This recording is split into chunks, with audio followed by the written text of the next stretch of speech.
Hello, welcome to Run Testers. My name's Nick. I'm Mike. And this is our video about the best daily trainers. So in this video, Mike, we're going to be each picking out our favourite daily trainer. We only get one pick each because there's a few of us now and it'll take too long. And then at the end, we've all picked out a few more that we quite like. Well, we really like in some cases. Yeah. And we're just going to run through those in a quick voiceover section. But yeah, the start of the video is going to be each of us picking our favourite daily trainers. Ready to go? Ready to go. All right, first up, Mike, you have picked This bad boy. Hoka Mach 5. Mach 5. It could have been the 4. I've gone with the 5 because I've done a bit more running with this one. Absolutely brilliant shoe. My second choice probably. But yeah, Mike, tell us why you love it, what kind of daily training you do, and why it ended up being a top pick. So I think in terms of what I look for in a daily trainer, I want something that gives me the capacity to run at a kind of variety of speed. So I want something that I can kind of nicely kind of coast in and also run a bit quicker. And I think this is the kind of ideal shoe, or the shoe that I've kind of settled on. I said I could probably go with the Mach 4, but I think in terms of what you're getting with the kind of improved kind of midsole foam, and I think the upper is slightly better on the Mach 5 as well for me personally in terms of the fit. And you know, it's nice to run quick in this shoe. If I want to run a little bit slower in it and ease off, it feels good. I feel like you get a kind of nice controlled kind of feeling in this shoe. So for me, you know, it works a variety of paces. I think you can use it for a variety of sessions as well. Yeah. That's the one. It's why I've kind of gone back to, the one I kind of go back to in terms of my daily training, basically. Yeah, I really love it as well. I think it's really lightweight, natural feeling shoe. Like a lot of the day trainers in this list, including my choice, are all full of tech, plates, and all that. But no plates here. Yeah, there's no plates here. It's very light. It really disappears in the foot, and you can get. I've always found you can get into a rhythm with it at loads of different paces. So probably the only real worry sometimes with it is the outsole. Yeah, I would say that. Yeah, because it's got an exposed foam outsole. Yeah, I mean, how's the wear been for you? Yeah, so I mean, I know I've used the Mach 4 a lot, and you know, I was starting to see some wear. It's not too bad yet, but I mean, I would feel like it's going to be very similar in terms of what I experienced in the Mach 4 personally. So yeah, I think wear-wise, it's probably going to be similar. Not fantastic. Yeah, it's a bit of a weakness. At the same time, I think it's pretty part of the reason the ride is so nice is there's no rubber, so that's one of the reasons there. And also, it does wear off very quickly on the top, but that's not an indication that it's completely worn through. You just lose a bit of the pattern, and it does work for a fair long, a good old time. You get a few 100k out of it, no problem at all. But yeah, and you'll enjoy those K. My pick for best daily trainer is the Saucony Ride 15. It was an easy choice because I went on holiday, could only take one pair of trainers for walking and training and sessions and long runs and everything, and that was the trainer that I chose. I did mile reps in it, I did long runs in it, I did tempo runs in it, I ran on sort of gravel, I did lots and lots of tourist stuff in it, and it still felt great the whole time. There are no days when I think, oh, I don't really want to wear that trainer today, and I know that's a luxury, but I think that's really great for a trainer to have. You can pick them up for about £90 at the moment. Now, the reason I love it is they save some weight from the Ride 14, which for the record, I really didn't like. They've got these little cutouts which have saved a little bit of weight. It's got a slightly higher stack than the Ride 14, so it has a 35mm stack, where I think it was 32 for the Ride 14. So it does push you forward a little bit more. It's got a little bit lighter. So they've gone for something which is just that little bit more responsive and can hold its own if you want to push it into doing a faster session. It's not necessarily, as I say, the trainer that you would choose for it, given a huge range, but it can cope with it and it pushes you forwards like that. It's got a really nice kind of lock-in on it. It's got a very comfortable heel, so you can wear it for long miles, but it's also got these little lock-in straps on the laces, which really keep everything fitted in nicely. The laces don't come undone. You feel like you sit quite far down in the shoe, so you feel like you're really comfortable in the shoe. All of the material is just made for kind of comfort, and that Power Run foam, which they've used before, which you can see on the branding just there, it's allegedly the same foam in the 13 and 14, but they've tweaked it slightly. I think they put more bubbles in it or something, but it is definitely lighter and squishier, so it's really comfortable, but it still has some of that kind of energy return as well. Now, my shoe weighs 227 grams. The quoted weight for it is 225 grams, which, to compare that to something kind of maybe similar, it's lighter than the A6 Nova Blast. The Puma Velocity is 5 grams lighter than the Saucony 15, but the Air Zoom Pegasus is 5 grams heavier. So it sits around the kind of right weight. Now, I've not tried the Velocity Nitro or the Air Zoom Pegasus 39. I know other people would say that those outrate this trainer, but I'm going on the fact that I have done all those kinds of sessions in it. I've walked around for hours, I've worn it non-stop for a week, and I still go back to it every morning thinking that I love it. It's softer than the 14, but it's more responsive. You don't ever have to worry about what your feet are doing. All you want to concentrate on is running. It's the kind of trainer that just blends into the background, and that is what you want for an everyday trainer. You want to be thinking about what you're doing, not how your foot is feeling. And I think that is what this trainer does really, really well. Okay, over to you, Nick. What is your daily trainer pick? I have stuck with the tried and tested, the favourite of mine, which is the Endorphin Speed. I've got to say the Endorphin Speed line, because actually I wouldn't go for the 3 if you can get the 2.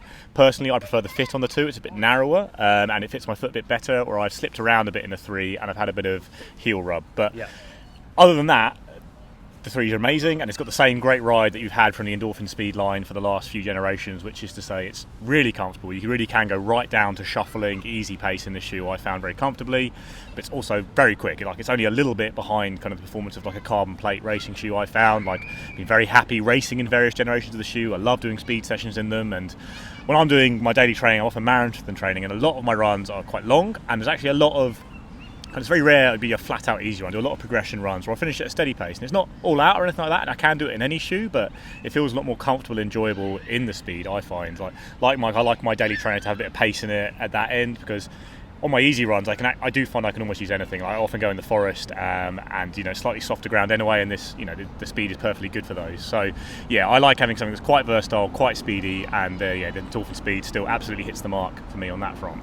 So there you go, Nick's choice is the Endorphin Speed line from Saucony. Won't be the only one who picks them.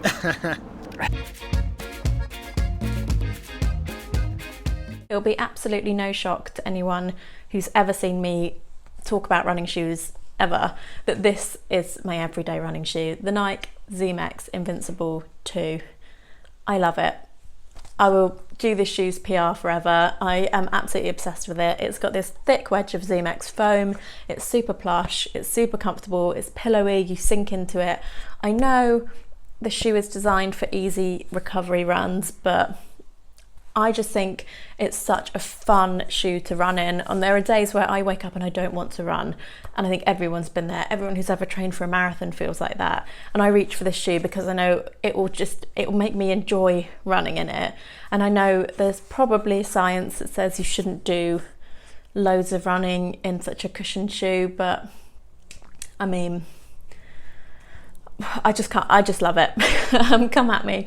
I think I wear this for most of my everyday running, so I'd wear it for my, at the moment I'm probably doing around 30 miles a week because I'm training for an autumn marathon, so I would probably wear this for most of my week.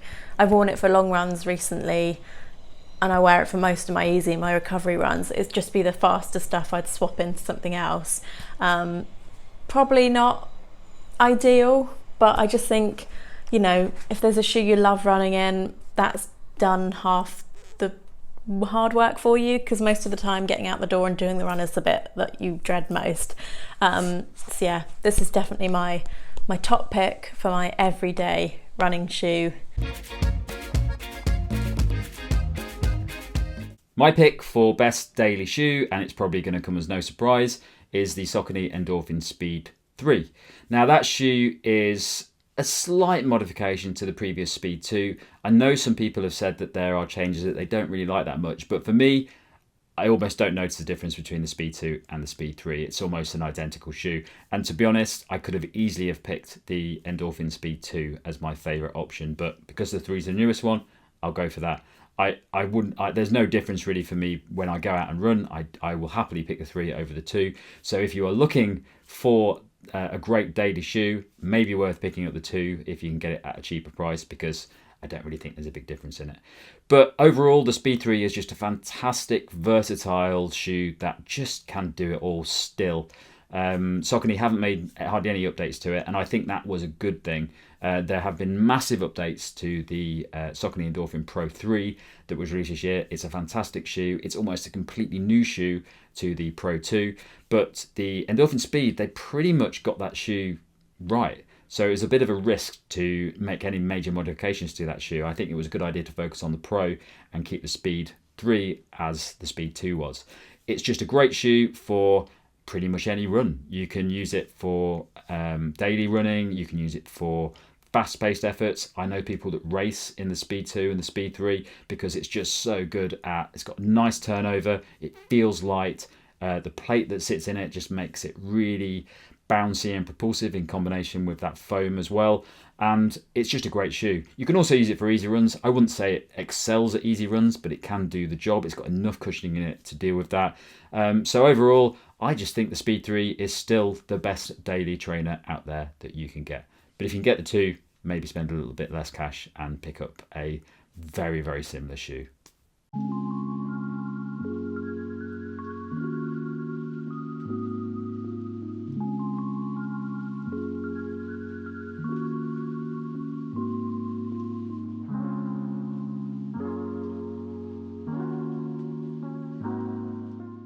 One of our favourite all-round shoes, the Puma Velocity Nitro 2, is a comfortable cushioned shoe with a soft midsole that uses Puma's nitrogen-infused Nitro foam to deliver a bouncy ride that works for runs at pretty much any pace.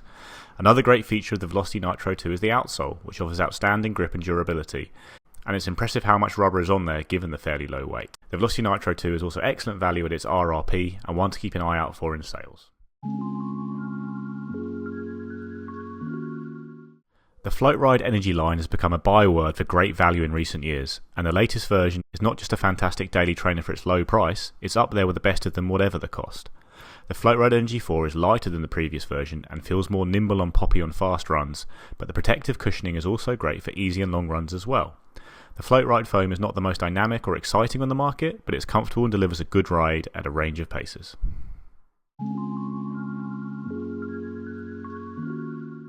It can be hard to wrap your head around daily training in a carbon plate running shoe, but many elites do, and the RC Elite 2 is the perfect super shoe to dig out every day for a range of runs.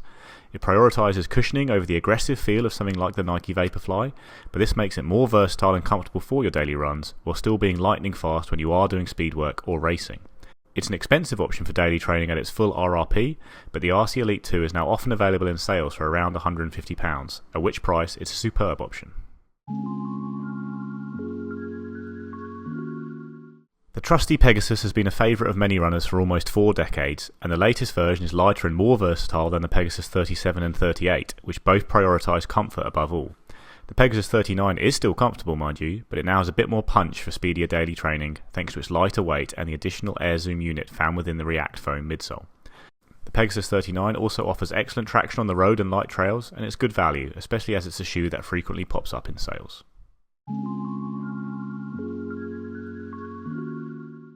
The Hyperion Tempo is an older shoe, but Brooks seems to have little interest in updating it, and to be fair to them, it's still a cracker of a daily trainer for those who like a firmer ride.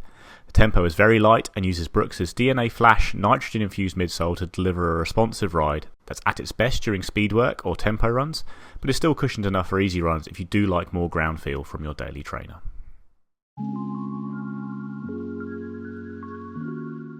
The 1080 line has been a go-to shoe for many runners in recent years, and the 1080 V12 is a great long-run option in particular thanks to the mix of support and bounce you get from the Fresh Foam X midsole. It's a well-cushioned shoe that will eat up your slow and easy miles, but also a solid option for speedier training. The ride is slightly firmer than many other cushion shoes on the market, which is good for stability, and the 1080 V12 offers great durability as well.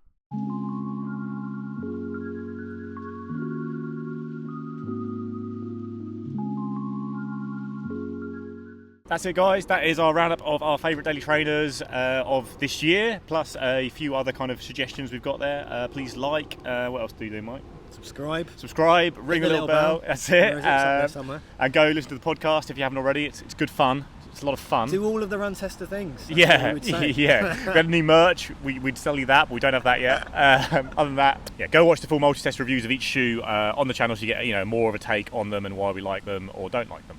Anyway, we'll see you next time. Yeah.